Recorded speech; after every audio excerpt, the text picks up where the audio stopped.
إن الحمد لله نحمده ونستعينه ونستغفره ونعوذ بالله من شرور أنفسنا ومن سيئات أعمالنا إنه من يهده الله فلا مضل له ومن يضلل فلا هادي له وأشهد أن لا إله إلا الله وحده لا شريك له له الملك وله الحمد وهو على كل شيء قدير. اللهم لك الحمد كما ينبغي لجلال وجهك ولعظيم سلطانك، لا نحصي ثناء عليك أنت كما أثنيت على نفسك. وأشهد أن محمدًا عبده ورسوله وصفيه وخليله، الصادق المصدوق والسراج المنير والهادي إلى صراط العزيز الحميد، صلى الله وسلم وبارك عليه وعلى آله وأصحابه ومن تبعهم بإحسان إلى يوم الدين وسلم تسليما كثيرا. يا أيها الذين آمنوا اتقوا الله حق تقاته ولا تموتن إلا وأنتم مسلمون. يا أيها الناس اتقوا ربكم الذي خلقكم من نفس واحدة وخلق منها زوجها وبث منهما رجالا كثيرا ونساء، واتقوا الله الذي تساءلون به والأرحام إن الله كان عليكم رقيبا. أما بعد، فيا عباد الله،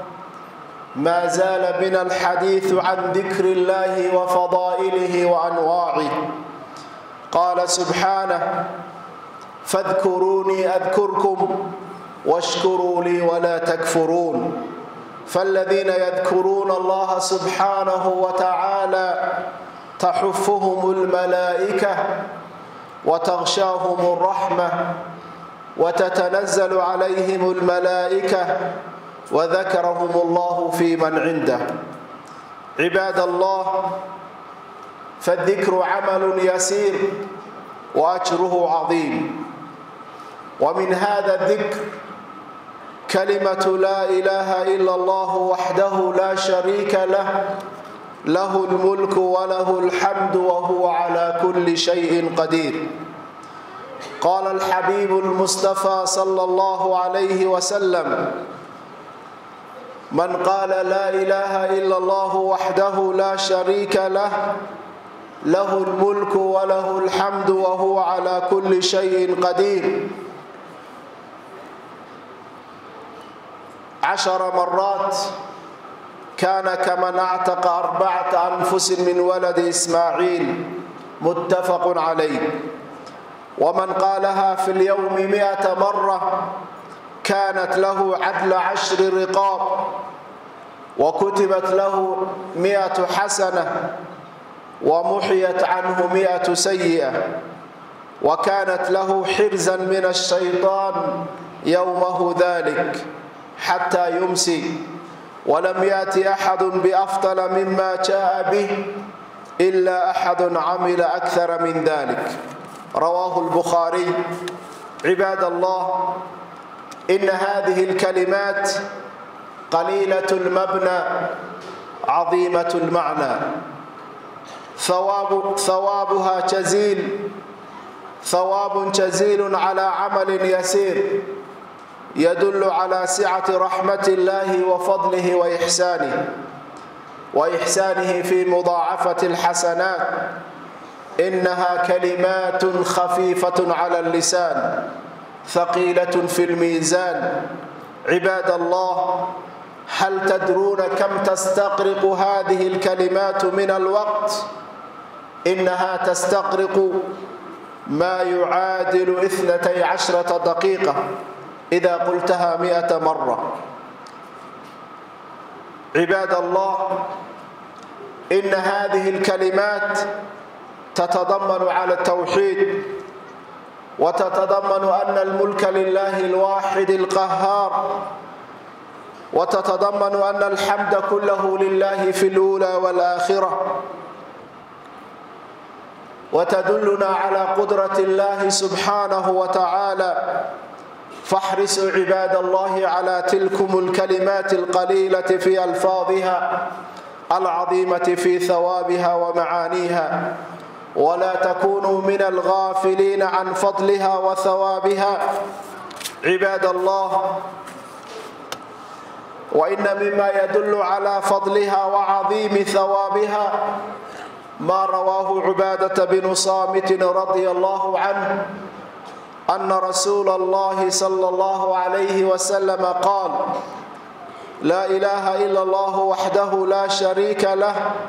له الملك وله الحمد وهو على كل شيء قدير. أن رسول الله صلى الله عليه وسلم قال: من تعار من الليل فقال: لا إله إلا الله وحده لا شريك له، له الملك وله الحمد وهو على كل شيء قدير، الحمد لله وسبحان الله ولا إله إلا الله والله أكبر ولا حول ولا قوة إلا بالله، ثم قال: اللهم اغفر لي، أو دعا استجيب له، فإن توضأ وصلى قبلت صلاته. رواه البخاري. عباد الله، أقول قولي هذا وأستغفر الله لي ولكم ولسائر المسلمين من كل ذنب فاستغفروه إنه هو الغفور الرحيم.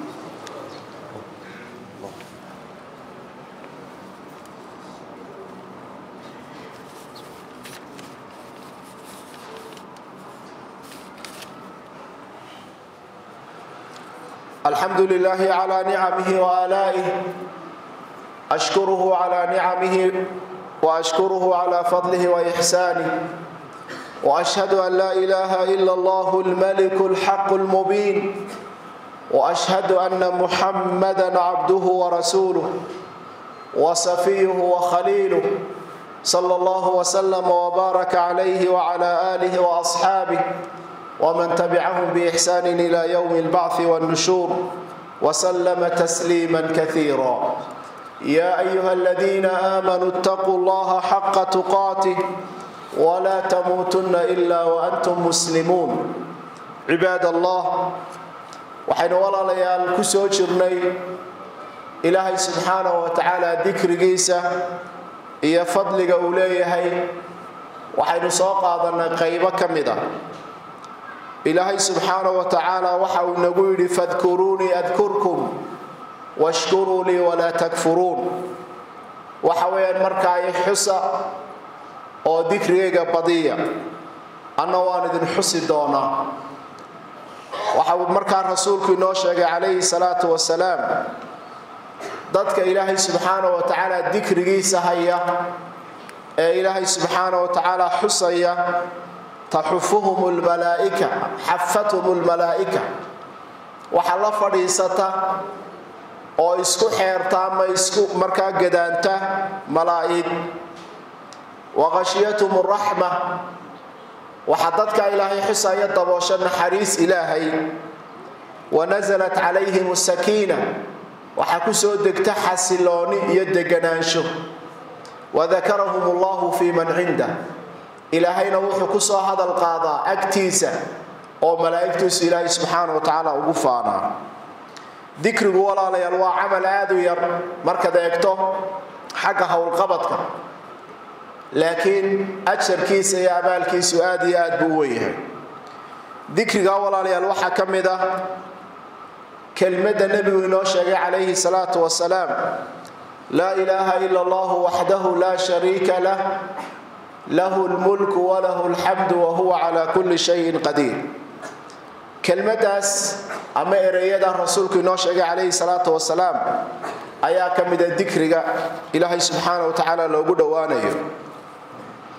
wuxuu rasuulku yiri qofka 10 jeer yiraahda waxa uu la mid yahay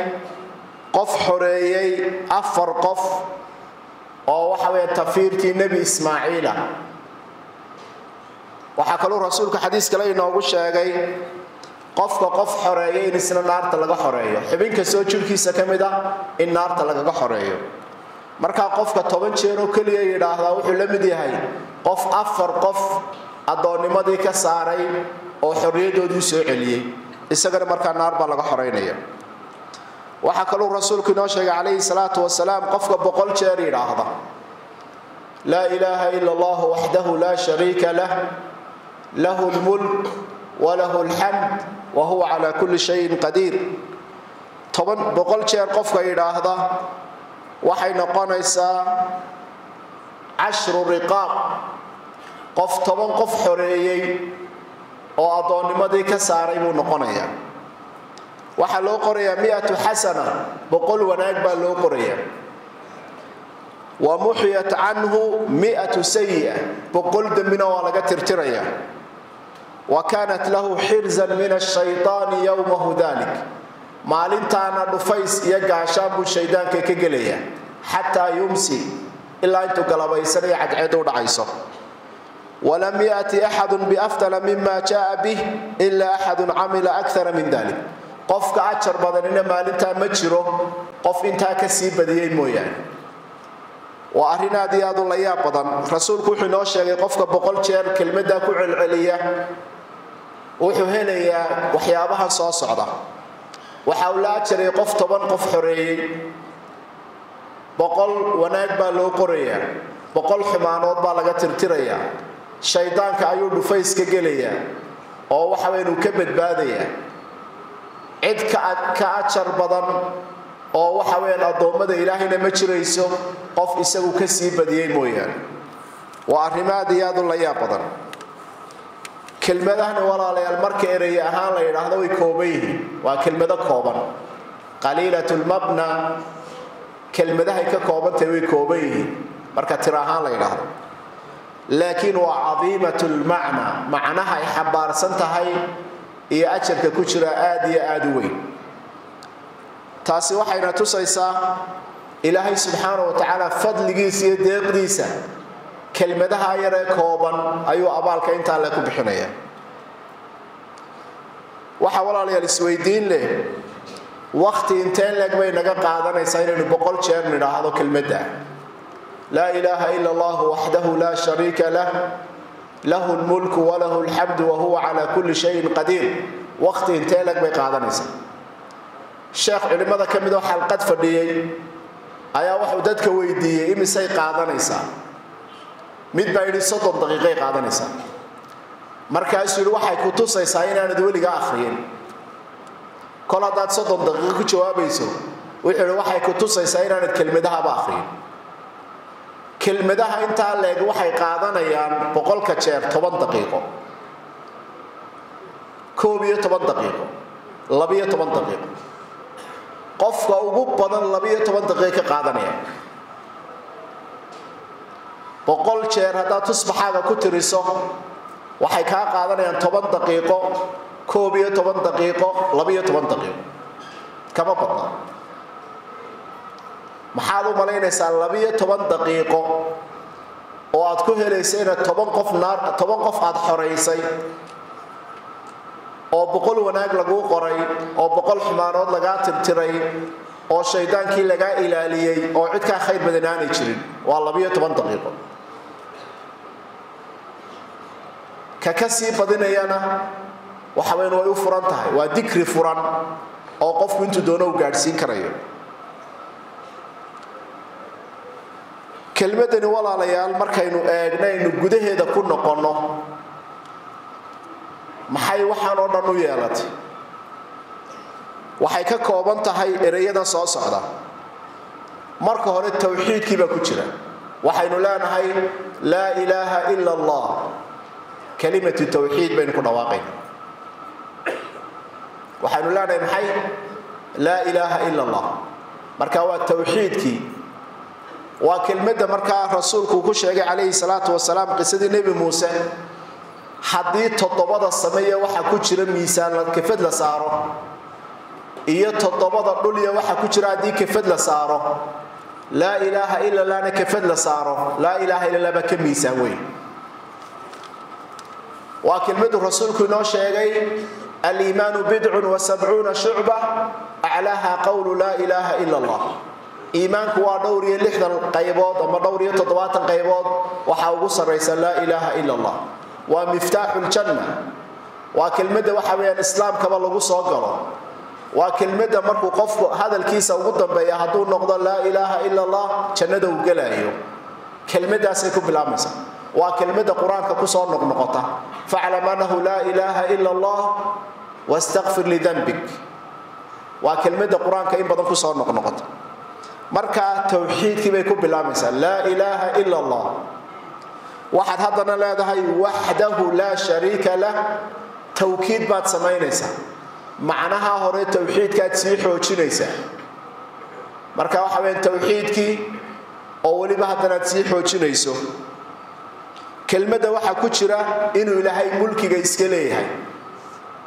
وحبض بين الشيعنا ضد بدن بعدوك بقرنمية هنتي شيعتا لكن هنتي إلهي سبحانه وتعالى يا إسكالب بقرتي لماذا ملكي له الملك له ملك السماوات والأرض كون كدن إلهي سبحانه وتعالى يا إسكالب وحدو قريسا إن كون كدن إلهي إسكاليه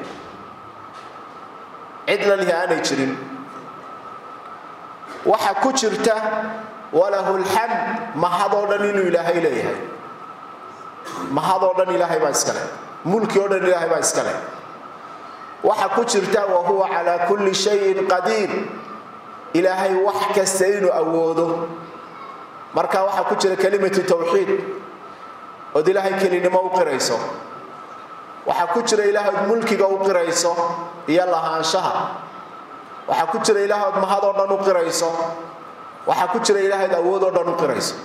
marka waa kelmad aad u weyn macnaheedu xambaarsantahay aad u weyn la ilaha illa allah wahdahu la sharika lah lahu almulk wa lahu alhamd wa huwa ala kulli shay'in qadir waxa marka walaalayaal inooga baahan yahay kelmadan inuu sida ugu dadaalno rasuulku wuxuu noo sheegay calayhi salaatu wasalaam maalinta qiyaamaha nin baa la keenayaa waxa loo furayaa 99 fayl oo dunuubtiisii kamid ah oo mid kastaaba uu leeyahay madil basar ili aragti ayaa la soo hordhigaya iqra kitaabak